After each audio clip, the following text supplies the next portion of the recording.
welcome to a presentation on blended learning in art. I'm just going to go through what we currently are doing in art and design at Denbigh High School. My name is Barke and I'm head of art here. So how my presentation will go about is I'll first look at the Google Classroom layout, teaching, modelling, differentiation, wider reading, virtual trips, remote learning, AFL, assessment, homework and remote competition clubs. So first I started by looking at the layout and structure of my Google Classrooms and making it easier for pupils to access and understand the categories and where to find them. So in both Key Stage 4 and Key Stage 3, we have homework, wider reading, virtual tours, classwork and assessments. The only extra, we have an online portfolio set up for Key Stage 4, but it's laid out so it's easy and accessible and easy to read. How this works in Key Stage 3 and Key Stage 4 is we currently have a task PowerPoint that is both being used at Key Stage 3 and Key Stage 4. And with teaching in Key Stage 3, we do a lot of modelling and uploading those modelling videos to the PowerPoint, to the Google Classroom alongside the PowerPoint task. And that's for both. So as you can see, there's some videos here. And on the next slide, there's two example videos of using a Hue camera on how we use the modelling within the department so it can be accessed at home as well as in class. And this also supports students learning in class because as I'm not allowed to go past the line at the front, they can get out their Chromebooks and check within lesson if they're doing the task correctly. It could be to do with skills, it could be to understanding, or it could be to do with creativity. So they're mixed modelling videos, and this is the same one for another one for Key Stage 4. This was felt tip techniques. And they normally have part 1 and part 2 to them.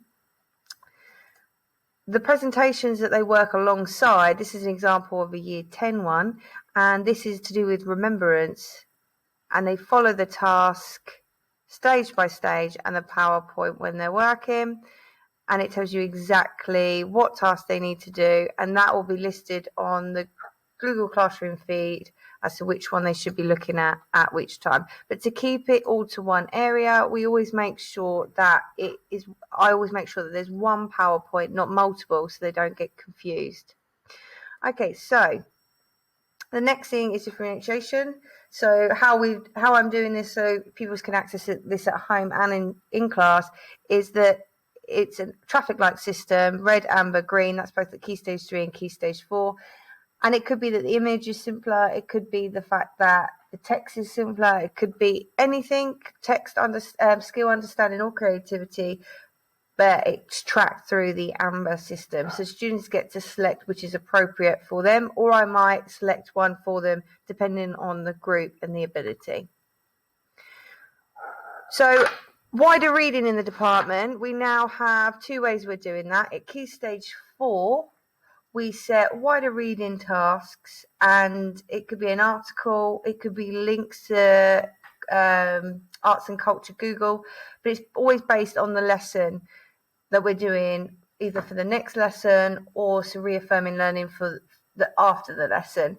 And that looks like in the form of where they get given links to articles and then they have to fill out this question, for instance, on this artist, these 3 questions. And again, traffic light system, the harder would be the green, and to put in an image that they like the best. So it's their own investigations and they have to answer particular questions. So this would be a Key Stage 4 example. And if we go back, another example of how we do it at Key Stage 3 is my technician has made a reading booklet. So it's a little bit different to this one. Rather than having links, we have a reading booklet at Key Stage 3. And again, they answer questions based on the reading booklet in the form just like this. Okay, so that's wider reading. They can be set as homework. This is a way for me to mark at home as well as visual aid as well. So virtual trips, because we are not able to do virtual trips at the moment, we also looked at doing how we could do this, and Google Arts and Culture the best way. So I'm going to tell you that in the next part. Okay, as I said before, we are doing virtual trips in art and design at Denbigh High School, and how we are doing that is we look at arts and culture, the Google app that allows you to actually look around galleries. So an example of how we've done that in Key Stage 3 is I will send the link to them. So the following link looks like this. So I'll click on virtual tours. Okay, and this is an example of walking around the Van Gogh Museum, looking at different art pieces. So you can actually zoom in, look at these pieces of artwork, and then what I've asked them to do is answer questions. 3 questions. What was their favourite piece? And because we were studying line at the time, how the line is used within the piece, and some fantastic answers have been used. It just gives them an opportunity to make them aware that this is available to them and for more experiences within the department. So this is an example of how we would do that. At Key Stage 4, what we do is, for instance, Day of the Dead, it's more for research reasons, but it's the same process. We're looking at Day of the Dead, we're looking at remembrance, and I give them links to look at, and it could be to visit memorial places or places in Mexico that they can use that's given them more in-depth information about the Day of the Dead and the concept behind the Day of the Dead. So I always use arts and cultures within the work, which really helps support their work, and the outcomes are really good. Then we go on to how work is assessed. There's different ways of doing that, but the first most important thing for Key Stage 4 is that they have a remote portfolio, not a Key Stage 3, because I teach the whole of Key Stage 3, which is 250 pupils, and being able to get them to upload all their work all the time sometimes can be a bit challenging. So I've just made it so that Key Stage 4 have their own portfolio, and I'll show you an example of that now. So what happens is they're in charge of this portfolio, and this portfolio also supports the exam board that I'm with, just in case anything was to happen. There's sufficient evidence there to be used to provide for their grade. So I set up these booklets. They have some key information on there. You write your name on the first one. Key information, what equipment we recommend at home. That's more for parents. The assessment objectives. And then they put the title of their first project or second project, whatever it may be. And then I'm giving them a page level, and each term I might change it depending on if they've improved. So an example of each page. So for each project, they upload a slide within their work, like so. I give them feedback. They highlight the AO, like so. And I will give them feedback based on it. Now, whatever one they're working on, they upload. There should be a couple of projects on the portfolio, but right at the end, if I show you right at the end, I am doing a moderating for that particular portfolio and giving them an overall grade, and that's looking at their assessment booklet, which they also have. So Key Stage 4 have an online portfolio, and Mr. Mia, the technician, when the pupils are in, he takes photos of their work that's updated, and if they've updated it, they minimize it and they enlarge the one that they've re-upload an image and enlarge that one that's for me to mark, so I can see the largest one is the most current one and I can mark it. So that is how we have a remote portfolio in art for Key Stage 4, and it just makes it a little bit more accessible and easier to manage. And they've all been set up with a area where they place all of their photos in that Sir takes, so they can access and upload themselves if they don't have access at home. But we have gone through and made sure that parents are aware this is what's required. I'm going to go through what we do in the art department for AFL and assessment now. So Key Stage 3, there's 2 ways we do this. One is informal assessment. There's a spot at the top of the classroom where the desk is but 2 meters apart, where they are presenting their work, and I verbally give them feedback and they green pen it in themselves. Or there might be a generic green pen on with green pen answers on the board for that particular task, and I will tell them to pick, or for me to choose which one I think they should be writing on their work. The other way I'm assessing their work at the moment is quiz tasks for knowledge and understanding, and homework as well. So they're the three main areas at Key Stage 3, and this is mainly just because to ask them to upload imagery is quite challenging. Some have accessibility, some doesn't, but because Key Stage 4 have smaller classes, it's a lot easier to manage. So for Key Stage 4, we have the online portfolio. That's my AFL regular check-in, marking, and how we're marking all of the Key Stage 4 work in the department. I'll give verbal feedback and online feedback on the portfolio.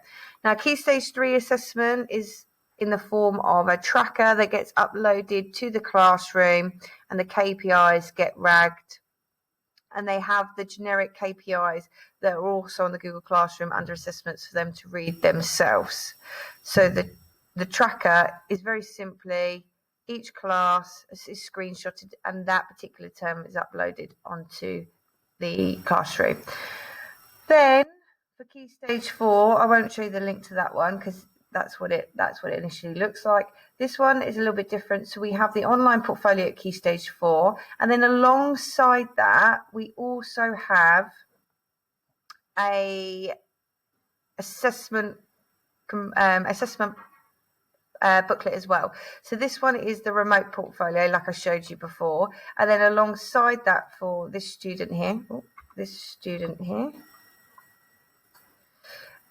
here also gets given a booklet depending on their target. So this is a target 6, and it has all the previous grades from the previous year onto the work, onto the front of the booklet, and assessment boundaries. All of this here is just information about the course, the assessment criteria.